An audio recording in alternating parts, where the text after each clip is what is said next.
Now it's time for our obituary slot, where we talk about someone recently passed away whom you may not have heard of. This week, and this one is a bit of a revelation, a half-brother of Sean Lemass, who was born and lived in the US, and whom Sean Lemass never acknowledged. Here in the studio to tell us about him is John Kelleher. Afternoon, John. Hello, Sean. Once again, someone that I never knew existed, and it's odd the way it's hasn't been much reported in this country, but Sean Lemass had a half-brother. He was born in the United States. Who was he and when was he born? Born in 1910, and I had never heard anything about it either. Samuel Ignatius Running Bull was his, if you like, his birth name. Right. Bit of not a very Irish name there, no. Not Irish at all. And his mother was an exotic dancer, as it was referred to in the obituary that I read. She was an American Indian. I think they used to call them burlesque dancers as well. Right, Probably today it would be pole dancer or lap dancer or something like that. But her name was Lulu Running Bull. Right, okay. And she apparently encountered a man called Sean Lemass, briefly encountered in America. The Irish national bowling team was on a tour at the time. Right, and, okay. Anyway, they got together, and the result of this was Sammy.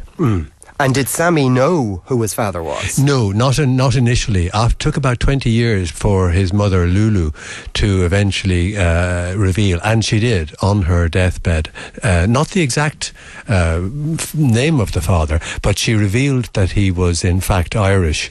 But it seems that her hearing wasn't great, and she said, instead of saying Ireland, she seems to have said Holland.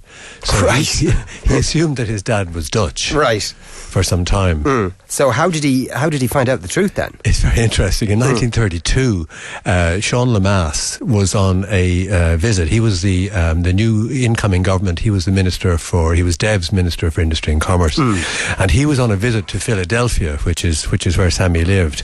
And Sammy saw a picture in the local paper, and it just basically kind of changed his life, because he immediately recognised from this photograph his brother.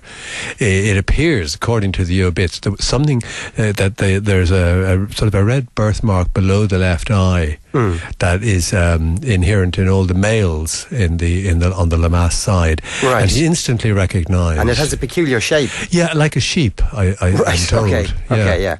So he recognised this man as his brother as soon as he saw it, and he realised that his mum had got the story slightly wrong. It was Irish, not Dutch. And it's absolutely true. Sean Lemass did visit Philadelphia in 1932. And so then did Samuel try to contact Sean? Presumably he did. Well, it's a bit hazy on this, because he did keep a journal, and there is actually a reference which says that he noted. He said, "I'm off to meet my new brother. I'm wearing my very best frock." Now, I haven't explained... Pardon? That's a bit enigmatic, but I hadn't explained that he actually had... this is the propensity that Sammy had. He liked to dress. He was a transvestite, then? Yes, effectively, yeah. He liked to impersonate... he liked to dress up in women's clothing. Right.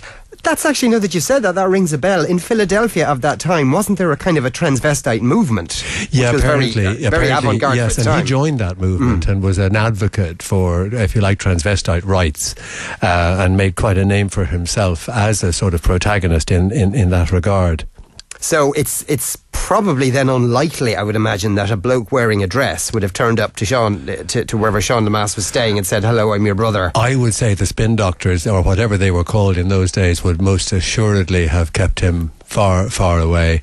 So there's no record of the meeting, and there's no record, in fact, of them ever having meeting. But Sammy had become one of the leading drag artists in America. He had various names, apparently. Lulu McPhee was one of them. Cherie LaBelle. And Irma Tramp, that was another name. But after he got this Lemass connection, he changed his name. He actually changed his name from Sammy to Shamey.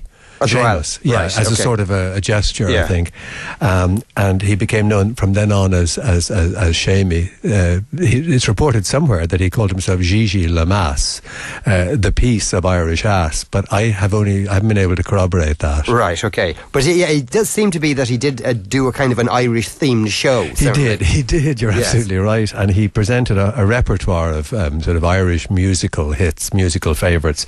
But he put his own kind of spin on all of those. So, for example, there was one called, they're all a bit rude for your listeners, but Undress Me With Your Irish Eyes, to the tune of Irish Eyes Are Smiling. And then Was Danny a Girl or a Boy? That was another one. And I've Got Muscles and Cockles, a little bit bawdy. Right, okay, but it was kind of burlesque type stuff. It was burlesque, It was in his mother's tradition. Yeah, so to pretty speak. harmless, and it wouldn't get a general certificate, but it wouldn't get an over 18 necessarily. Yeah, and so he was very successful at this and toured around the country for some years. Yeah, he did. He did a couple of residencies in Las Vegas, and apparently the Rat Pack were very keen on him. They sort of took him on board and loved his show. But he made one major enemy, which was Liberace. Liberace hated him, possibly as a rival, and called him a talentless Mick, and used the word pragmatic, which is very strange. But in retrospect, if you think of the Lemass, Sean Lemass, a great pragmatist. Yes.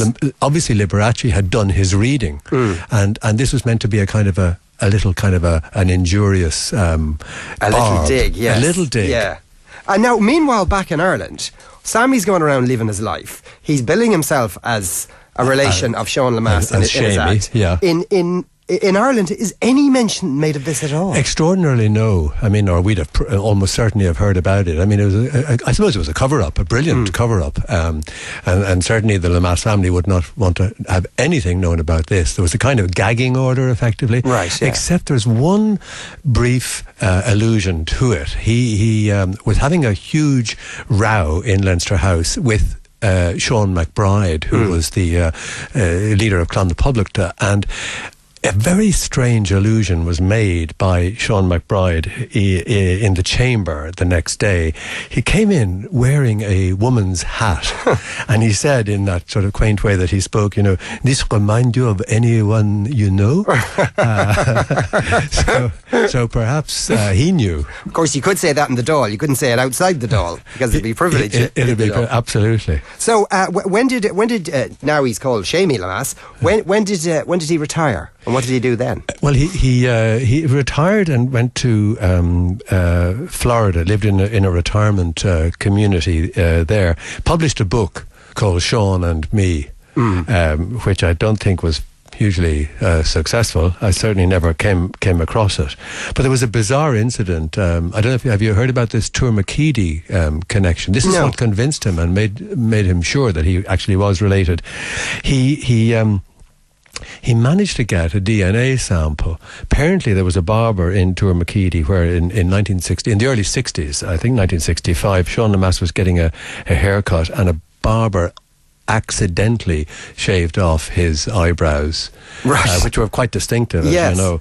And it was accidental, and the barber was allowed to keep the eyebrows in a jar as a kind of a souvenir. And Sean Lemass, in great generosity of spirit, sent him a letter saying, "I'll always be keeping my eyes on Tourmakeedy." Right, very good. Yeah. So, but this was reported in the local paper along with a picture of the barber, and of course a pic of Sean Lemass minus his eyebrows, which showed the event had taken place. And Shamey spotted this, and they were put up for auction subsequently by the barber, and Shamey bought them. Ah, right. And then the DNA proved beyond conclusive doubt that he was who he had been saying. He was very proud of this. Nobody took him seriously, but he was very proud of the fact that he was actually a step-nephew-in-law of another taoiseach, Charles J. Haughey. Indeed. Yeah, indeed. A step-nephew-in-law. And so then, I suppose Shamey felt a certain amount of vindication over this,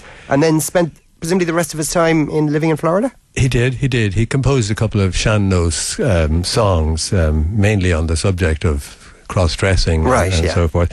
And he kind of reminisced. He kept in touch, with things like the Moriarty Tribunal, and when Stephen Roche won the Tour de France with Charles Haughey on the podium, he felt himself, that he was there as well, and all that gear that those tight cycling pants, kind of appealed to him a bit too. Well, that's kind of sweet in the end. So there you go, Gigi Lemass. Gigi Lemass. The piece of Irish ass. Rest in peace to you. John, thanks a million. Thanks, Sean.